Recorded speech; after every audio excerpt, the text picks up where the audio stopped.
اسرائیل نے قطر کے دارالحکومت دوحہ میں موجود حماس کی مذاکراتی ٹیم کو نشانہ بنایا ہے۔ اس واقعے کی تفصیلات تو آپ تک پہنچ ہی چکی ہوں گی۔ اب اس حملے کے بعد کئی اہم سوالات سامنے آئے ہیں۔ سب سے بڑا سوال یہ ہے کہ کیا اسرائیل نے اس کارروائی سے پہلے امریکہ اور قطر کو اطلاع دی تھی یا نہیں؟ دوسرا اہم سوال یہ ہے کہ اب مڈل ایسٹ میں مستقبل کی صورتحال کس طرف جانے والی ہے؟ قطر اور دیگر عرب ممالک اس واقعے کے بعد کیا رد عمل دکھانے والے ہیں؟ اسرائیل کا اگلا منصوبہ کیا ہے اور وہ آئندہ کس ملک کو اپنا ہدف بنانے والا ہے؟ امریکہ کی طرف سے جو موقف سامنے آیا ہے، صدر ٹرمپ کے مطابق اسرائیل نے اس حملے سے پہلے امریکہ کو آگاہ نہیں کیا۔ قطر میں موجود امریکی ملٹری بیس پر جب اسرائیلی جہازوں کی نقل و حرکت کو ڈیٹیکٹ کیا گیا، تب جا کے امریکیوں کو اندازہ ہوا کہ کچھ بڑا ہونے والا ہے۔ اس کے بعد صدر ٹرمپ کے مڈل ایسٹ کے نمائندے اسٹیو وٹکاف کے ذریعے قطر کو پیغام پہنچایا گیا، لیکن تب تک بہت دیر ہو چکی تھی اور حملہ ہو چکا تھا۔ قطری ذرائع کے مطابق بھی امریکہ نے انہیں حملے کی اطلاع تقریباً 10 منٹ بعد ہی دی۔ اب سوال یہ پیدا ہوتا ہے کہ کیا یہ بات ماننے کے لائق ہے؟ یہ بات مشکوک ہے، کیونکہ ایسا ممکن ہی نہیں کہ امریکہ کی مرضی، منصوبہ بندی اور اجازت کے بغیر اسرائیل اتنا بڑا قدم اٹھا لے۔ کئی اینالسٹ بھی اس پر سوال اٹھا رہے ہیں کہ امریکہ پہلے سے ہی سب کچھ جانتا تھا اور اس پورے معاملے میں شامل بھی تھا۔ البتہ اپنی فیس سیونگ کے لیے امریکہ نے یہ بیانیہ اختیار کیا ہے کہ اسرائیل نے اکیلے ہی ذمہ داری اٹھائی ہے اور اس نے یہ سب امریکہ کو نہیں بتایا۔ اس کی وجہ یہ ہے کہ قطر امریکہ کا ایک قریبی اتحادی سمجھا جاتا ہے اور عرب ممالک کی سیکیورٹی کی گارنٹیز بھی امریکہ نے اپنے ذمہ لے رکھی ہیں، جبکہ امن مذاکرات کے دوران حملہ کرنے پر بہت بڑا بیکلیش سامنے آنے کے امکانات تھے۔ اب مستقبل کا منظرنامہ مزید پیچیدہ ہوتا جا رہا ہے۔ مڈل ایسٹ کی صورتحال اس واقعے کے بعد ایک نئے فیز میں داخل ہو چکی ہے، جس میں اب عرب ممالک براہ راست اسرائیل کے ساتھ اس کنفلکٹ میں شامل ہونے جا رہے ہیں۔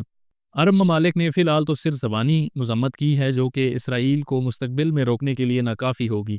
عملی جواب دینے کے امکانات کم ہیں، جیسا کہ ایران نے عملی جواب دیا تھا اسرائیل کو۔ اس کی وجہ یہ ہے کہ عرب ممالک کی سیکیورٹی امریکہ کے ہاتھوں میں ہے اور اربوں ڈالر کا ان عرب ممالک کا خریدا ہوا اسلحہ بھی امریکی اجازت کے بغیر استعمال نہیں کیا جا سکتا۔ اور اگر عرب ممالک کی طرف سے خاموشی رہی تو اس بات کا خدشہ ہے کہ اسرائیل اب دیگر عرب ممالک میں بھی کارروائیاں بڑھا سکتا ہے۔ ایسی صورتحال میں دیکھنا ہوگا کہ اس کے بعد کیا عوامی دباؤ بھی بڑھتا ہے، اور اگر بڑھتا ہے تو پھر جو عرب ممالک میں بادشاہتیں ہیں ان کے لیے بھی خطرہ بن سکتا ہے۔ عرب ممالک کی جو سیکیورٹی گارنٹیز ہیں جو امریکہ نے انہیں دے رکھی ہیں، آسان الفاظ میں کہا جائے تو عرب ممالک نے اپنا جو دفاع ہے وہ ٹھیکے پر امریکہ کو دے رکھا ہے۔ اب عرب ممالک کے لیے ایک یہ سنجیدہ سوال کھڑا ہو گیا ہے اور ان کے مستقبل پر یہ ایک سوالیہ نشان ہے، ان کی وجود پر، ان کی بقا کا سوال ہے کہ امریکہ کی جانب سے یہ دی جانے والی یہ سیکیورٹی گارنٹیز آخر کس حد تک کارآمد ہیں۔ اگر اس طرح کے حملوں کے وقت امریکہ خاموش رہتا ہے تو پھر یہ گارنٹیز تو محض دکھاوا ہی ثابت ہوتی ہیں۔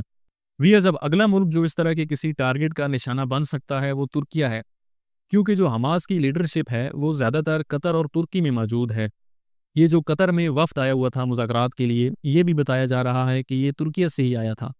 اور اسرائیل کے ملٹری چیف آف سٹاف نے پچھلے ہفتے اعلان کیا تھا کہ حماس کی لیڈرشپ کو اب صرف غزہ میں ہی ٹارگٹ نہیں کیا جائے گا، بلکہ اس پورے ریجن میں جہاں بھی حماس کی لیڈرشپ موجود ہوگی وہاں پر ان کو ٹارگٹ کیا جائے گا۔ اور اب پھر اس ایک ہفتے کے بعد قطر میں ان کو ٹارگٹ کر دیا گیا ہے۔ اب اس ٹارگٹ کرنے کے فوراً بعد اسرائیل کے ایک جیو پولیٹیکل اینالسٹ ہیں، انہوں نے اپنے ٹویٹ میں لکھا ہے کہ اگر دوحہ میں اٹیک ہو سکتا ہے تو انقرہ میں بھی اٹیک ہو سکتا ہے۔ تو آنے والے دنوں میں ہو سکتا ہے کہ اسرائیل کی طرف سے ترکیہ میں بھی حماس کی لیڈرشپ کو ٹارگٹ کیا جائے، اور پھر اگر ایسا کیا جاتا ہے تو پھر یہ جو کنفلکٹ ہے سارا، اس کی جو حدود ہیں یہ بہت زیادہ ایک بڑے علاقے میں پھیل جائیں گی۔ اس واقعے پر دنیا بھر سے مذمتی بیانات سامنے آ رہے ہیں، نہ صرف مسلم ممالک سے بلکہ یورپ کے ممالک سے بھی، حتیٰ کہ خود امریکہ کے اندر سے بھی آوازیں اٹھ رہی ہیں کہ مذاکرات اور امن قائم کرنے کی کوششوں میں ثالثی کرنے والے ایک ملک پر حملہ کرنا انتہائی سنگین اقدام ہے۔ صدر ٹرمپ کا رویہ یہ ہے کہ نیتن یاہو جب بھی کوئی بولڈ اور سخت قدم اٹھاتا ہے تو امریکی حکومت محض رسمی سی مذمت کر کے اسے جانے دیتی ہے۔ دراصل ٹرمپ نے نیتن یاہو کو کھلی چھوٹ دے رکھی ہے کہ وہ جو چاہے کرے۔ اس کے برعکس اس سے پہلے صدر جو بائیڈن اور ڈیموکریٹس کی حکومت کے دور میں اسرائیل کو اتنی کھلی آزادی حاصل نہیں تھی۔ بظاہر یہ نظر آتا ہے کہ صدر ٹرمپ کی کوئی کمزور پہلو ایسے موجود ہیں جو کہ اسرائیل کے پاس ہیں، جن کو استعمال کر کے وہ پھر اس طرح کے کام کرتا ہے۔ ویئرز کائنڈلی ویڈیو کو لائک کر دیں اور چینل کو سبسکرائب کر دیں۔ ویڈیو دیکھنے کا شکریہ۔